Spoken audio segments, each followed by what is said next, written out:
Let us for a few moments focus our mind on the Divine Master and pray for the welfare of the whole humanity. Hari Om Tat Sat. Om Stapakaya Dharmasya Sarvadharmasvarupine Avatar Varishtaya Ramakrishna Te Namah. Asato ma sadgamaya tamaso ma jyotirgamaya mrityormamritangamaya. Om Shanti Shanti Shanti. Let us bow down to Sri Ramakrishna, the embodiment of all religions, the Supreme God incarnate. Let us pray to Him to lead us from unreal to the real, to lead us from the darkness of ignorance to the light of knowledge, to lead us from death to immortality. We are discussing the subject inner stability, how it is very important to be stable. Sri Ramakrishna said clearly, be like an anvil. It receives repeated blows from the hammer, it still remains unshaken. So, one will have to be like that. He who is stable will be successful in his life. He will be able to sail the life smoothly. He will be able to face all crises and challenges in the life. So it is very important for us to develop that stability, particularly when you are living a spiritual path. It is more essential, because constantly you will be fighting all the negative forces, and so every moment you have to be stable. You should never be shaken. So Sri Ramakrishna is very clear about it. And we are dealing with this subject. We have taken for study the classic example how Arjun somehow was shaken. The story comes in Mahabharata, one of the great epics, where Sri Krishna taught Arjun Bhagavad Gita. So, after the teaching was completed, Arjun was completely transformed in a way, and he said, no more fear, no more shaking, no more depression. So he became really strong and stable, so he could win the war finally. War between the good and evil, He fought the evil, got over all depression. All this could be possible on account of stability. So I was dealing with this episode in Mahabharata, which is very significant for our subject. You know, Lord Krishna tried to stop the war. He went to the court of Duryodhana. He pleaded for the Pandavas. He said, why don't you give them their rightful share of the kingdom? Let them be peaceful. Let them be happy in their own way. It is your responsibility to give you their share. Why do you want to grab the whole thing? Do you want to make them starve? That's not proper. So he tried all methods, but Duryodhana was full of ego, full of jealousy, full of hatred. He never tolerated this kind of compromise. He said, never I will give even an inch of land. Let them die. So much hatred. See, to what extent the hatred will take a person. And nobody could stop him.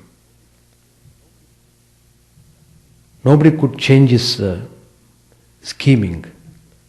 Even Lord Krishna could not bring compromise, even though he tried his best.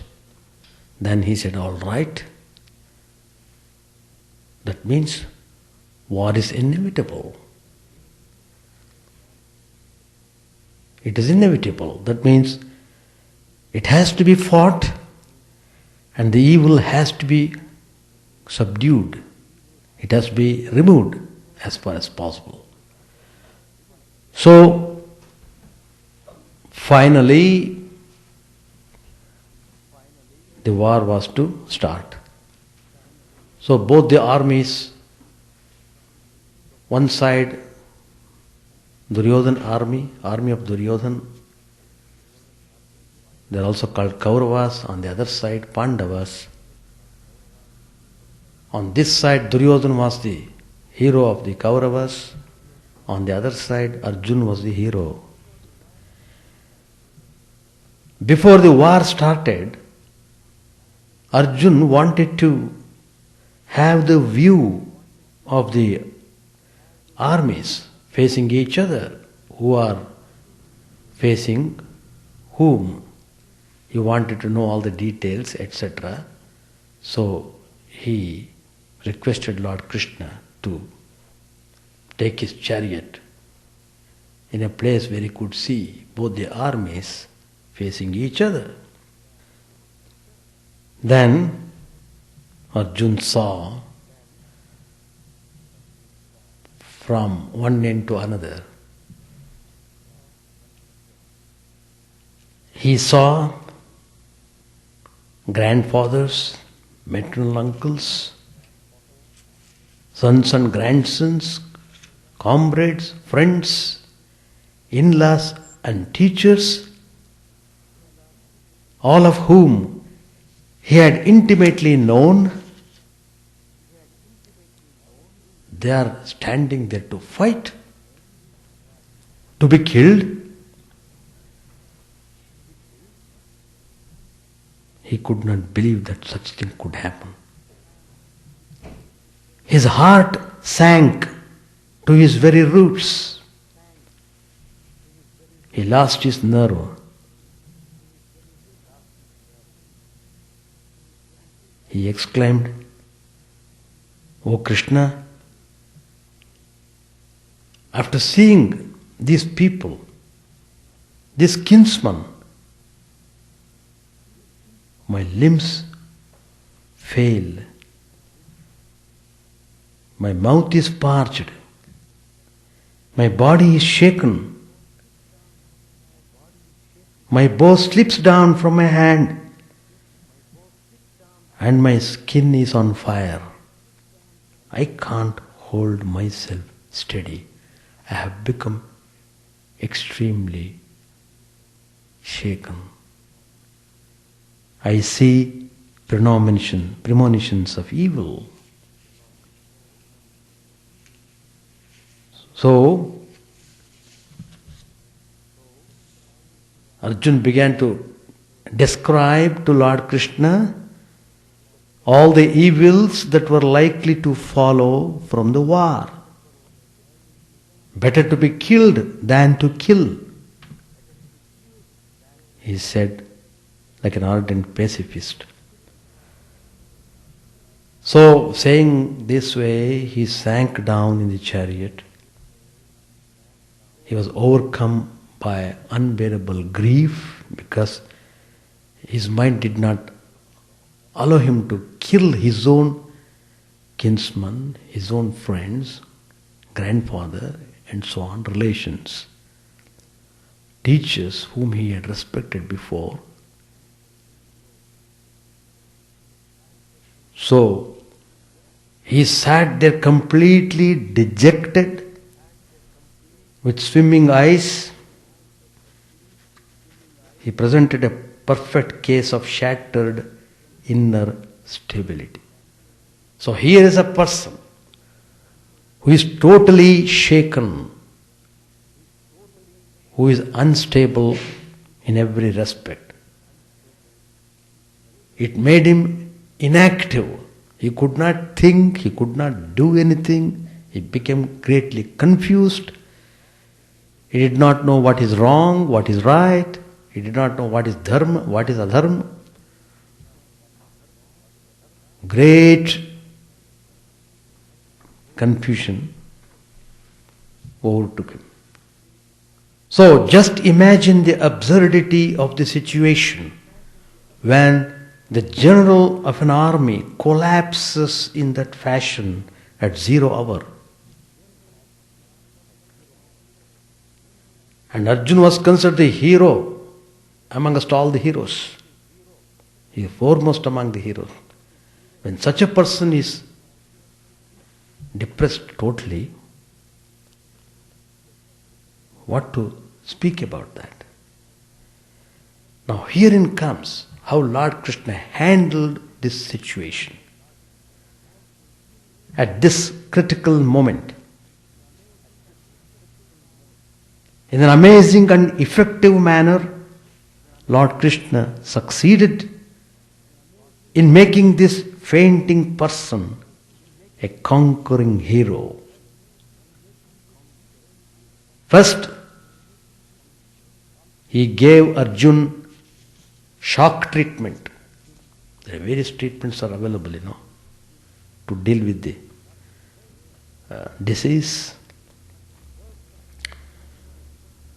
With words of biting reproach, Lord Krishna sought to rouse the drooping spirit of Arjuna. He said, "What is this, Arjuna, you are doing? Whence comes this dishonorable lowness of the spirit? It's totally unbecoming of you. Shake off this unmanliness. It doesn't befit you. Cast off this ignoble faint-heartedness and arise." Some of the most powerful teachings capable of rousing the drooping spirit of man, you can find them in the Gita.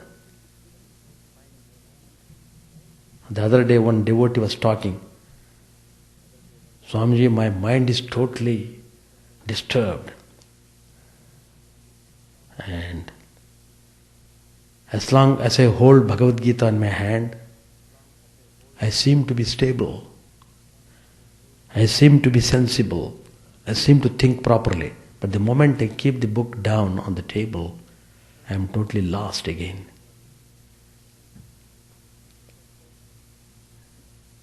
This is said by a devotee. I could feel, I could understand what the devotee was talking about.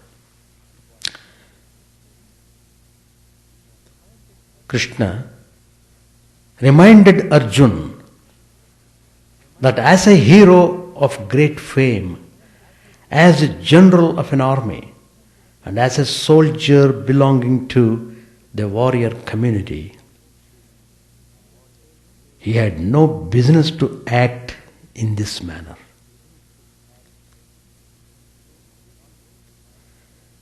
And so he warned him.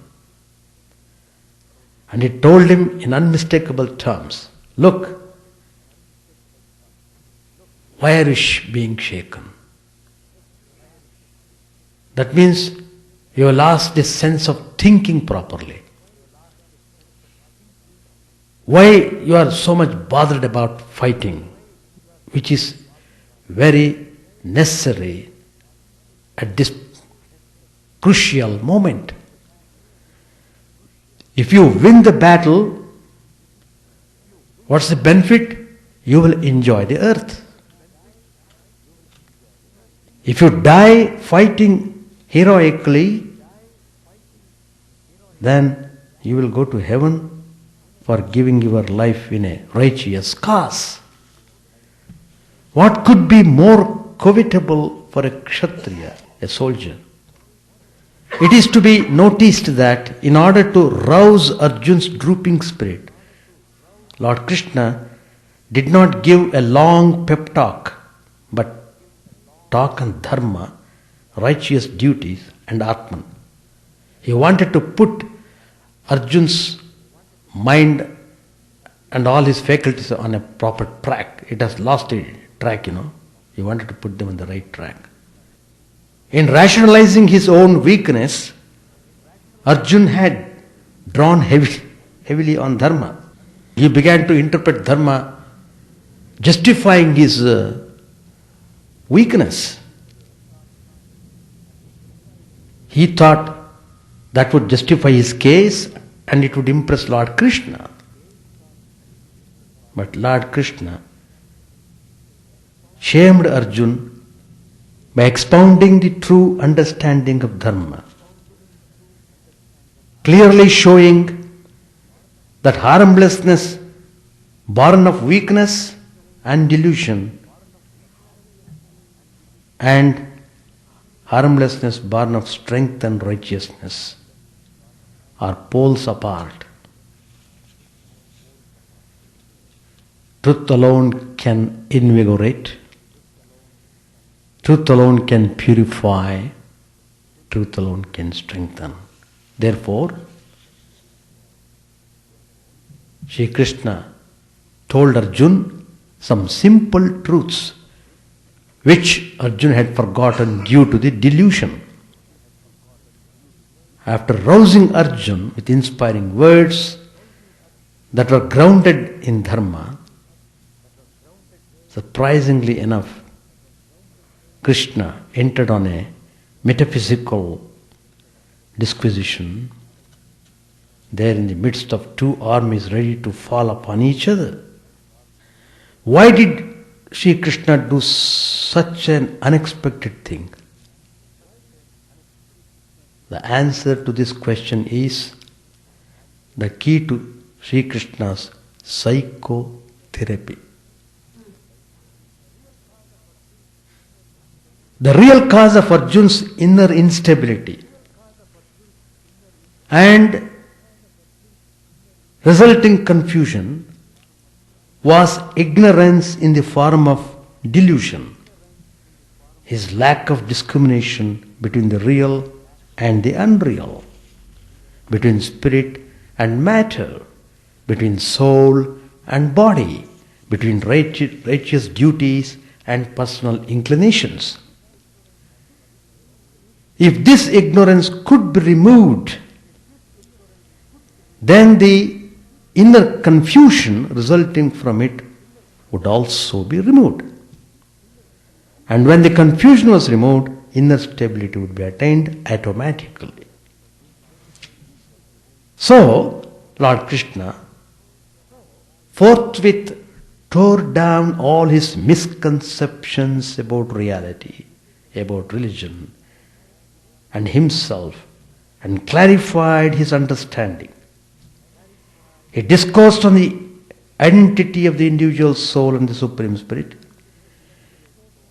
He explained the nature of Swadharma, one's own duties, one's personal placing in the scheme of total religion, the concepts of action and non-action, the nature of the Godhead and of the soul. He also explained the nature of the human mind and also the methods of controlling it. He expounded various ways of attaining illumination.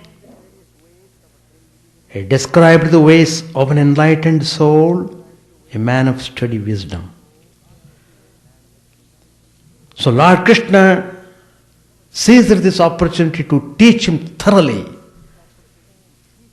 what is religion, how it should be lived upon, showing Arjuna his place against the background of reality. Lord Krishna showed how from the locus of his earthly existence and position, through fighting the battle of life in a righteous manner, Arjuna was to move to the fulfillment of his destiny, which was the realization of the identity of his soul with Supreme Spirit.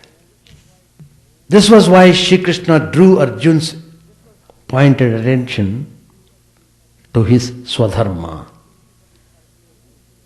his duties of his earthly existence in relation to his march towards cosmic existence. His Swadharma, or specific duty as a member of the warrior community, was to fight and fight well, since war had come, and not behave in a cowardly manner or talk garbled religion and confused philosophy. Sri Krishna taught Arjuna that it was by worshipping the Lord through the performance of one's duties that one attained the highest perfection. All duties could not be pleasant, but they had to be performed in a detached manner. The dual throng of life, such as heat and cold, pain and pleasure, and so on, had to be endured calmly without being disturbed by them. In a nutshell, Lord Krishna gave the secret of fighting life's battle. How could one succeed in doing that? It would appear to be an impossible task to fight undisturbed in mind. But Krishna taught, no, it was possible. The secret, he said, was, remember me always and fight. Me means God, Lord Krishna, referring to himself. That was the way. Think of God, remember him, then perform your duty. Whatever duty you have got to do. While fighting, the supply line of wisdom and strength has to be kept intact. That is a secret not only of invincibility but also of continuous expansion of consciousness until identity with the Supreme Spirit is experienced. Otherwise, while fighting, one will most certainly enslave one's soul in further bondage. At the end of the entire discourse, Lord Krishna said to Arjuna, well, I have expounded to you the most subtle of all knowledge. think of this very carefully and act as you please. Lord Krishna said further, did you hear what I said with one pointed attention? Have your delusions born of ignorance been destroyed? Then only it's a proof that you have heard me very attentively. The effect of Lord Krishna's psychotherapy was complete. The warrior who had thrown away his arms and was swimming in tears in a fainting mood now sprang up with tremendous self-confidence, took up his arms and declared, "O my Lord Krishna, my delusion is totally gone. I have regained my memory through your grace. I am firm. I am free from doubt. I will act according to your word." The war really was a bitter one. But Arjun's army became victorious. Their rightful kingdom was regained and righteousness was vindicated. From the bloodbath, the whole Indian civilization emerged resplendent.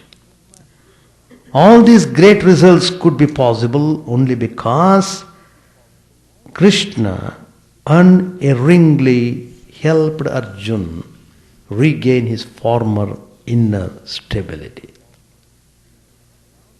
This example has a very important bearing in everyone's life. It is this: a man taking care of his inner stability will have a good chance of being victorious even in the fiercest battle of life. One failing to do so will find the ship of life sinking. So, you must know how it is very important to cultivate, to develop stability in your system. Stability in every aspect, in every field. In thinking, there should be stability. In doing the things, there should be stability. Whatever you perform, there should be some stability, steadiness, stability. Then only you can reach the goal, then only you can understand the meaning of life. Then only you will be able to experience the real peace and real bliss. And you will be able to share peace and bliss with everyone. You become the source of strength. You become the source of joy and peace. I would like to continue this topic in the next class also. After dealing with this classic example, then I will summarize what is very essential in our practice of stability. Page 558, chapter 29. Sri Ramakrishna had come to Calcutta. It was the first day of the Durga Puja, the great religious festival, and the Hindus of the metropolis were celebrating it. The master intended to visit the image of the Divine Mother at Adhar's house. He also wanted to see Shivanath, the Brahmo devotee.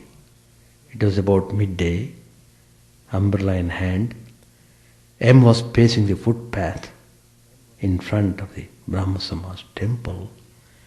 2 hours had passed, but the master had not yet appeared. Now and then M sat down on the steps of Dr. Mahalnavish's dispensary and watched the joy and mirth of the people, young and old, who were celebrating the puja. A little later, little after 3, the master's carriage drove up. As soon as Sri Ramakrishna stepped out, he saluted the temple of the Brahma Samaj with folded hands.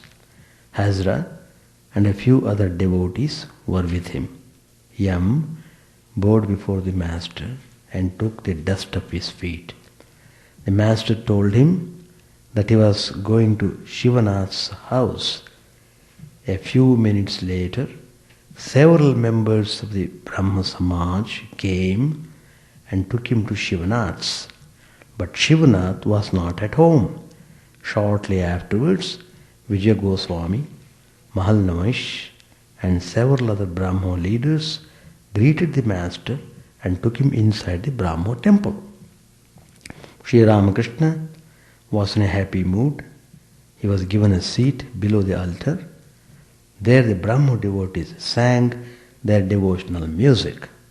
Vijaya and the Brahmo devotees sat in front of the master.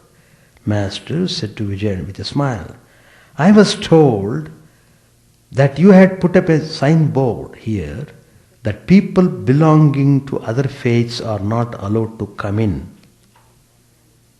Narendra too said to me, "You should not go to the Brahma Samaj, you had better visit Shivanath's house." But I say that we are all calling on the same God. Jealousy and malice need not be. Some say God is formless and some God has form.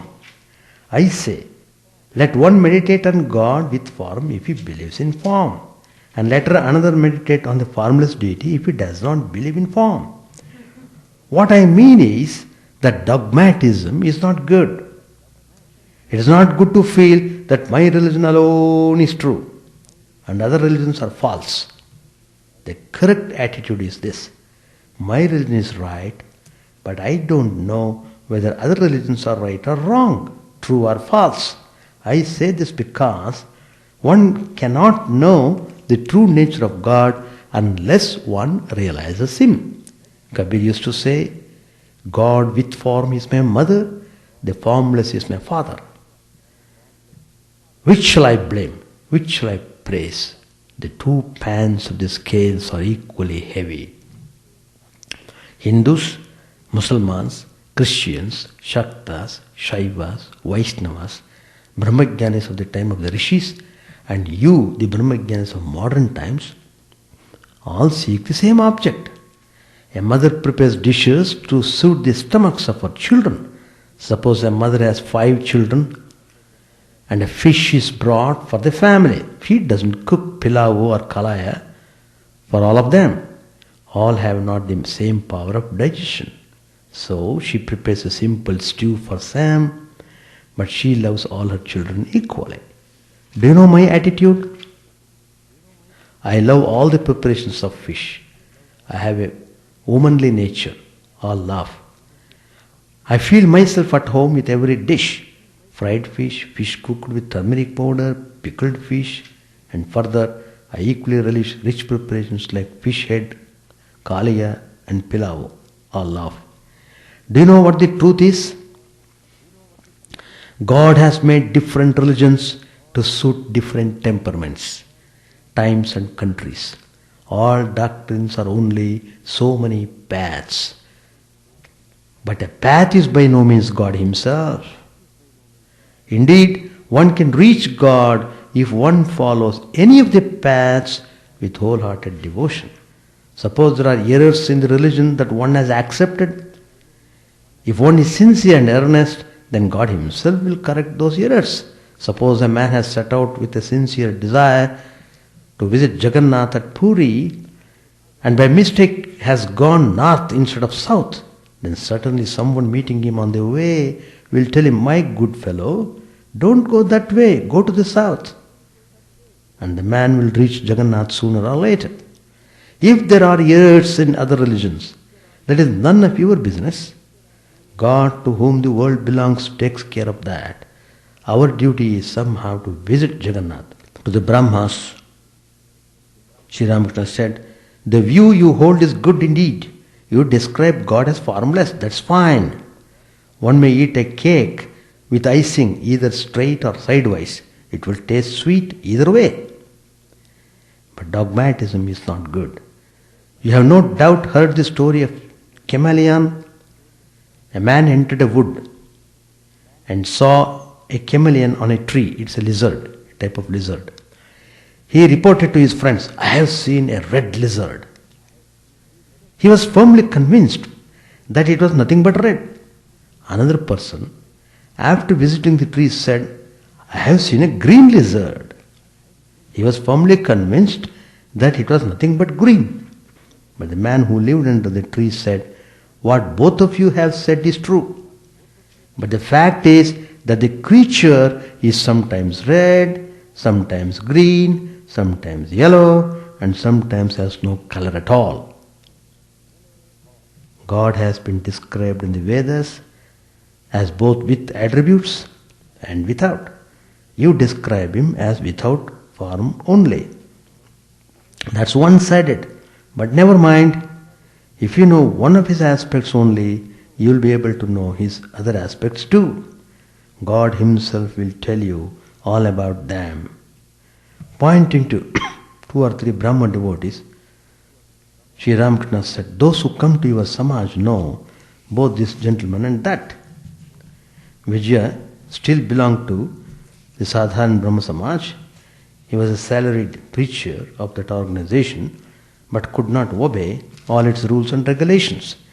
He mixed with those who believed in God with form. This was creating a misunderstanding between him and the Brahma authorities. Many Brahmos disapproved of his conduct.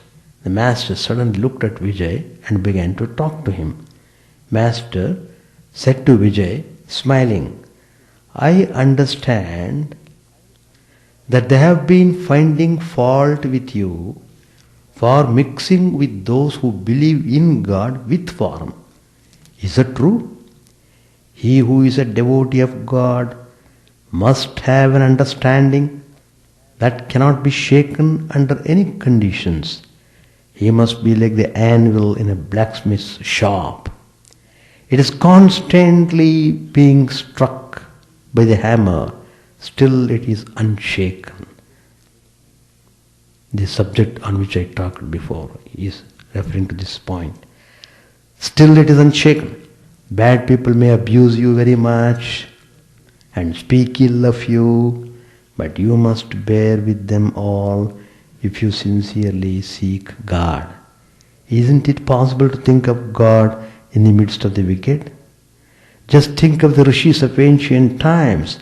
They used to meditate on God in the forest, surrounded by all sides by tigers, bears, and other ferocious beasts. Wicked men of the nature of tigers and bears, they will pursue you to do you an injury. One must be careful about these few things. First, an influential man who has much money and many men under his control. He can injure you if he wants. You must be careful while talking to him. Perhaps you may have to approve what he has said. Second, a dog. When it chases you or barks at you, you must stand still, talk to it gently and pacify it. Third, a bull. If it runs after you with lowered horns, you must calm it with a gentle voice.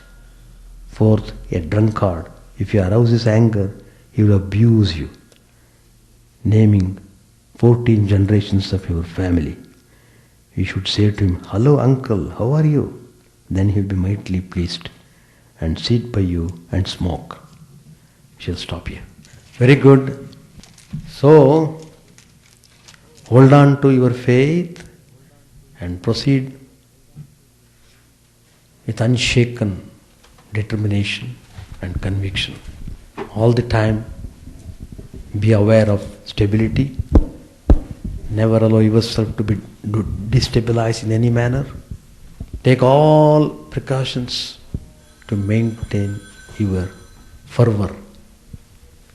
Spiritual fervor is important. Spiritual aspiration is important too. All these things depend on stability. That's all I can say. Because the subject is very important for us. We are all in the path. We are all struggling. In fact, in my previous class I have talked about how we must step up our struggles. Never yield to anything that stops you moving onward. That's the point. Struggle, struggle. That's the meaning of what Swami Vivekananda said. Arise, awake and stop not till the goal is reached. That's the wonderful message of Vivekananda. Well, any questions? The whole gospel, every page has got most invaluable spiritual teachings. If you understand them properly, incorporate them in your life becomes blessed. You don't have to depend on anybody else outside. You don't have to run after gurus. You don't have to run after. Everything you get it. What is needed is, in spiritual life, your conviction is important, your determination is important, sincerity is important. Are you sincere? Do you want spiritual path sincerely? You get it, surely. That's all. Yeah, whatever you are doing, whatever you are reading or doing and thinking, etc., you must be stable. Suppose you are reading, if you get distracted, if you get up now and then, you can't proceed in the reading at all, and you will not have concentration, and you will not be able to make out anything. Sitting there firmly, reading it concentratedly, that is the way of stability. Steadiness. Sthita prajnata, Lord Krishna says. One should become like an anvil, what Sri Ramakrishna said. That's the point. Otherwise, how do you bear the blows in the life? See, life is full of blows. Every today, in some form or other, you will be receiving blows. So, that shows you must become strong. That's the message. You must become strong, you must become stable, you must not be shaken. They just want to devour you. There comes the point of stability. How you are able to face them. How can you face? Think of God. Yudhyasva vigata jvaraha. In fact, I did not quote Sanskrit words today because nobody is able to understand the Sanskrit. So I dwelt upon the English version today more, instead of quoting Sanskrit. If I had quoted Sanskrit verses what I told today, it would have taken another half an hour more. So I saved your time also that way. Alright, we shall stop. Chant the name of the Lord and His glory unceasingly, that the mirror of the heart may be wiped clean and quenched that mighty forest fire, worldly lust raging furiously within. O name, stream down in moonlight on the lotus heart, opening its cup to knowledge of thyself.